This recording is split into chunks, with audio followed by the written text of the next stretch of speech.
Okay, this is part three of today's experiences. Part three is basically outside experiences and how they relate to church, the truth about church and the types of Christians in church. So what I was talking about was, again, humbling my spirit and seeing how, and this has nothing to do with what I was taught in the church. This is my own revelation for me. But the title of actually what they were teaching in church, or what should have been taught in church, was similar. But they didn't teach it though. That's the scary thing about it. I remained silent because I said I was just going to take a step back and look and see how people interact and how they respond and receive each other. But anyway, so like I said, the lady, Burger King, jumped in front of me in line, or appeared to jump in front of me in line. I asked her, was she in line? She was like, oh, she's just paying for this. And come to find out that, she had already placed the order. I guess they were just taking the money, which wasn't a big deal. So I felt bad about that because, as a matter of pride, I felt like I needed to stand up for myself because of what happened at the Family Dollar. So I did, speak up on it. And then it so happened that, that basically she just needs to pay the money. She already ordered, you know, and she had a mom there and her kids there, and it didn't need to be a big deal. So that was that. Um, and then also the goodness in me, like I said, I felt like I needed to buy something because I needed to charge my phone. And what ended up happening was I went to order something. They didn't have what I wanted to order. I asked them what else did they have on the dollar menu because honestly, I just wanted to charge my phone. And the girl was like, "You want to charge your phone?" She was like, "Well, go ahead and charge it." And I was like, "But I wanted to buy something because I didn't want to just be sitting there." And she was like, "It's not a problem." I said, "Are you sure?" She was like, "Yeah." So I went, but lo and behold, my plug didn't work. Anyways, the outlet there didn't work for my phone. So speaking of which, so the next thing that happened was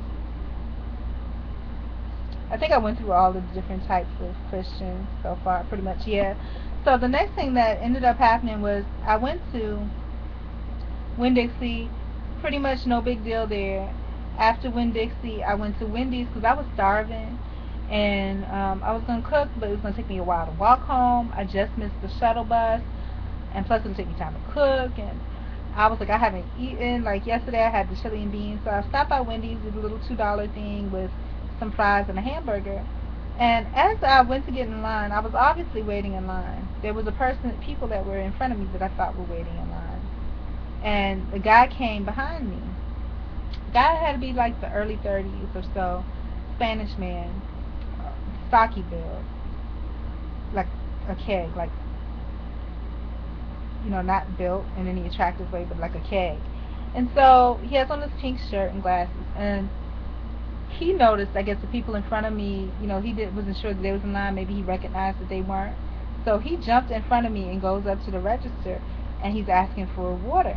And I'm thinking, okay, not a problem. He's just asking for some free water. The lady tells him he has to pay for the water. It's $1.39 or whatever. And so then she can't find the water. So I'm sitting there like, okay, the man knew he jumped in front of me. Now all of this.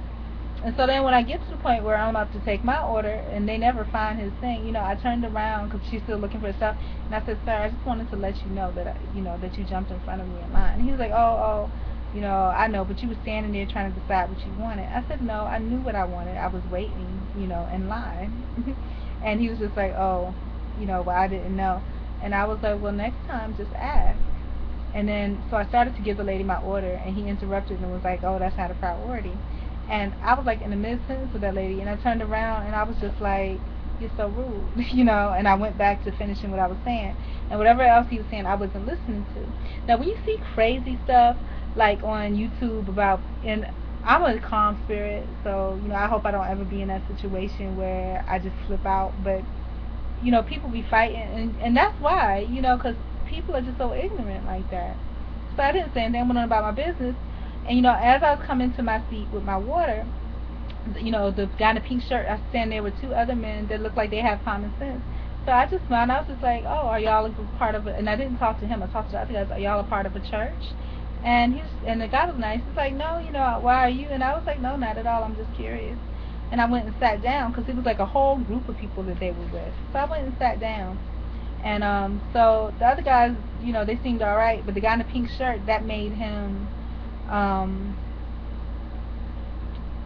that made him on the defensive, like it was something targeted to him, so he started being on the defensive, such and such and such and such. Then he told him in Spanish, something about the line. And then next thing I know, a whole group of people, but when I said that, there was a black guy that was in the midst of all of those Spanish people, and he looked at me like he kind of understood, what it was. And so, I sat down, had my burger, and then as they were leaving, all those people got up to leave. They were all together. So maybe they were a part of the church, but he's just a jerk. And so the table, it was nasty. The Spanish people, and like I said, I normally love Spanish people. It's certain types of them that, I guess like certain types of people say about black folks, but they left napkins and towels and stuff all over the place, the chairs all hanging out. I mean, you think you're at a 5-star restaurant. You're at Wendy's. There's a dollar menu. It doesn't take much for you to take your garbage on the way out and throw it in the trash can. What is wrong with you? So the man told the lady, the man that was so rude, told the lady to take her garbage. So she just picks up her garbage. There's like 30 napkins on the table and, cups. And I'm like, what is wrong? You take stuff you don't need. You waste it. You leave your trash everywhere. And these are the women of your little group. What the hell? And so that made me rethink about what happened that morning at Burger King. It made me rethink that and was like, maybe I shouldn't be sorry. But my spirit told me I was sorry. So it's okay. Even if I'm wrong to be sorry, I am. Because that's what my spirit told me. And I'm in agreement with my spirit. So that's that. So, like I said, people are crazy. That guy, just crazy. And then he did feel bad afterwards. But, I wasn't even but the thing about it was then I felt bad that he was feeling bad. But he should have felt bad, but I felt bad about it, Why can't people raise themselves and raise their family and children to do the right thing so that, nobody has to call you out on it. And then if somebody does call you out on it, that you have enough sense to acknowledge it and not continue to be rude. And I think the only reason he felt that way was because those other two men were probably like, what a jackass. You know what I'm saying? The world is just retarded. Some stupid people out there. And so, anyways,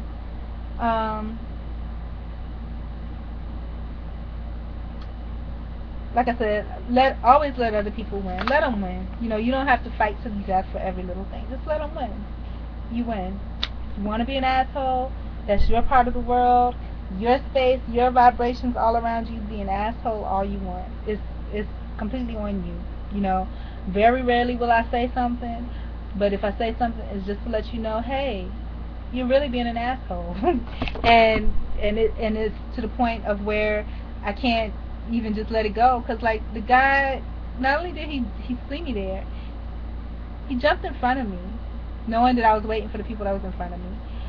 Then not only did he jump in front of me, after that he didn't even, he placed the thing, was trying to get something that wasn't even there, so she had to spend 20 minutes looking for it when they could have been at least having my order put in so they can cook the food. What a jackass. But let them win. Let other people win. Okay, because God's got you, and you got God inside of you. Let them win.